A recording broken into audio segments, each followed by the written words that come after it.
எரேமியா அதிகாரம் 5. எருசலேம் படையெடுப்புக்கான காரணங்கள். நீதியை கடைபிடித்து உண்மையை நாடும் ஒரு மனிதரை கண்டுபிடிக்க முடியுமாவென எருசலேமின் தெருக்களில் சுற்றி பார்த்து தெரிந்து கொள்.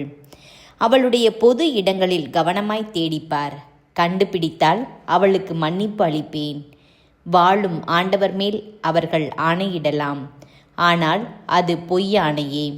ஆண்டவரே, கண்கள் பற்றுறுதியை அன்றோ நோக்குகின்றன. நீர் அவர்களை நொறுக்கினீர், அவர்களோ வேதனையை உணரவில்லை. நீர் அவர்களை அழித்தீர், அவர்களோ திருந்த மறுத்தனர். அவர்கள் தங்கள் முகத்தை பாறையினும் கடியதாக இறுக்கிக் கொண்டனர். உம்மிடம் திரும்பி வர மறுத்தனர். நான் அவர்கள் தாழ்நிலையில் உள்ளவர்கள் அறிவற்று செயலாற்றுகின்றார்கள் என எண்ணினேன். ஏனெனில் அவர்கள் ஆண்டவரின் வழிமுறைகளையும் தம் கடவுளின் நெறிமுறைகளையும் அறியாதிருக்கின்றார்கள். நான் உயர் நிலையில் உள்ளவர்களிடம் போய் அவர்களிடம் பேசுவேன். ஏனெனில் அவர்கள் ஆண்டவரின் வழிமுறைகளையும் தம் கடவுளின் நெறிமுறைகளையும் அறிந்தவர்களாய் இருக்கின்றார்கள் என நினைத்தேன். ஆனால் அவர்களும் நுகத்தை முறித்தார்கள், தலைகளை அறுத்தார்கள். எனவே காட்டு சிங்கம் அவர்களை கொல்லும், பாலை நிலத்து ஓநாய் அவர்களை அழிக்கும், சிறுத்தை அவர்கள் நகர்கள் மேல் கண் வைத்திருக்கும். அவற்றிலிருந்து வெளியேறும் அனைவரும் பீறி கிழித்தெறிக்கப்படுவர். ஏனெனில் அவர்கள் வன் செயல்கள் பல செய்தனர், என்னை விட்டு பன்முறை விலகி சென்றனர். நான் ஏன் உன்னை மன்னிக்க வேண்டும்? உன் மக்கள் என்னை புறக்கணித்தார்கள், தெய்வங்கள் அல்லாதவை மீது ஆணையிட்டார்கள்.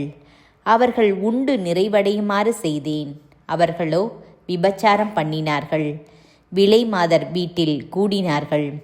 தின்று கொழுத்து மோகவெறி கொண்ட குதிரை போல் ஒவ்வொருவனும் தனக்கு அடுத்திருப்பவன் மனைவியை நோக்கி கனைக்கிறான். இவற்றிற்காக நான் தண்டிக்க மாட்டேனா என்கிறார் ஆண்டவர். இத்தகைய மக்களை நான் பழிவாங்காமல் இருப்பேனா? திராட்சை தோட்ட சுவர்கள் மீது ஏறி அழியுங்கள், எனினும் முற்றிலும் அழிக்க வேண்டாம். அதன் படற்கொடிகளை ஒடித்தெறியுங்கள், அவை ஆண்டவருடையவை அல்ல. ஏனெனில் இஸ்ரேல் வீட்டாரும் யூதா வீட்டாரும் எனக்கு எதிராக நம்பிக்கை துரோகம் செய்துவிட்டனர் என்கிறார் ஆண்டவர். அவர்கள் ஆண்டவரை குறித்து பொய்யாக சொன்னது.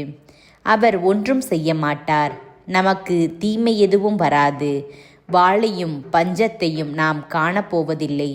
இறைவாக்கினர் பேசுவதெல்லாம் காற்றோடு காற்றாய் போகும். இறைவாக்கு அவர்களிடம் இல்லை, அவர்கள் கூறியவாறு அவர்களுக்கே நிகழும். வரப்போகும் எதிரிகள். ஆகவே படைகளின் கடவுளாகிய ஆண்டவர் இவ்வாறு கூறுகிறார்: அவர்கள் இப்படி பேசியதால் நான் உன் வாயில் வைக்கும் என் சொற்கள் நெருப்பாகும். உன் வாயில் வைத்த அவை மரக்கட்டைகளாகிய இம்மக்களை எரித்துவிடும். இஸ்ரேல் வீட்டாரே, இதோ தொலையிலிருந்து உங்களுக்கு எதிராக ஓர் இனத்தை அழைத்து வருவேன் என்கிறார் ஆண்டவர். அது எதையும் தாங்கும் இனம், தொன்று தொட்டு நிலைத்து நிற்கும் இனம். அதன் மொழி உனக்கு புரியாது, அவர்கள் பேசுவது உனக்கு புரியாது. அவர்களது அம்புக்கூடு திறந்த கல்லறை போன்றது. அவர்கள் அனைவரும் வலிமை வாய்ந்தவர்கள். அவர்கள் உன் விளைச்சலையும் உணவையும் விழுங்கி விடுவார்கள். புதல்வர் புதல்வியரை விழுங்கி விடுவார்கள். உன் ஆடு மாடுகளை விழுங்கி விடுவார்கள். உன் திராட்சை கொடிகளையும் அத்தி மரங்களையும் விழுங்கி விடுவார்கள். நீ நம்பியிருக்கும் உன் அரண்சூழ் நகர்களை வாளால் அழிப்பார்கள். அந்நாள்களில் கூட நான் உங்களை முற்றும் அழிக்க மாட்டேன் என்கிறார் ஆண்டவர். எங்கள் கடவுளாகிய ஆண்டவர் எங்களுக்கு இவற்றையெல்லாம் ஏன் செய்தார் என அவர்கள் கேட்கும்போது, நீ அவர்களிடம், நீங்கள் என்னை புறக்கணித்து வேற்று தெய்வங்களுக்கு உங்கள் நாட்டில் ஊழியம் செய்தது போல் உங்களுக்கு உரிமையில்லாத நாட்டில் வேற்று நாட்டவருக்கு நீங்கள் ஊழியம் செய்வீர்கள் என்று சொல். இறைவனின் எச்சரிக்கை. யாக்கோபின் வீட்டாருக்கு இதை பறைசாற்றுங்கள், யூதாவின் வீட்டாருக்கு அறிவியுங்கள். கண்ணிருந்தும் காணாத, காதிருந்தும் கேளாத, மதி கெட்ட இதயமற்ற மக்களே, கேளுங்கள். உங்களுக்கு என் மீது அச்சமில்லையா என்கிறார் ஆண்டவர். என் முன்னிலையில் நீங்கள் நடுங்க வேண்டாமா? கடலுக்கு எல்லையாக மணலை வைத்தேன். அது என்றென்றும் உள்ள ஒரு வரம்பு. அதனை கடக்க முடியாது. அலைகள் அதன் மீது மோதி அடிக்கலாம். எனினும் அதன் மேல் வெற்றி கொள்ள முடியாது. அவைகள் சீறி முழங்கலாம். எனினும் அதனை மீற முடியாது. இம்மக்களோ கட்டுக்கடங்காதவர்கள், பிடிவாத குணத்தினர், என்னை விட்டு விலகி சென்றனர். தக்க காலத்தில் முன்மாறி பின்மாறியை தருபவரும் விளைச்சலுக்காக குறிக்கப்பட்ட வாரங்களை நமக்காக காத்து வருபவருமான நம் கடவுளாகிய ஆண்டவருக்கு அஞ்சுவோம் என்னும் எண்ணம் அவர்கள் உள்ளத்தில் எழவில்லை. உங்கள் குற்றங்கள் இவற்றையெல்லாம் தடுத்தன. உங்கள் பாவங்களே உங்களுக்கு நன்மை வராமலிருக்க செய்தன. ஏனெனில் என் மக்களிடையே தீயோர் காணப்படுகின்றனர். வேடர் பதுங்கி இருப்பது போல் அவர்கள் மறைந்து கண்ணி வைத்து மனிதர்களை பிடிக்கின்றனர்.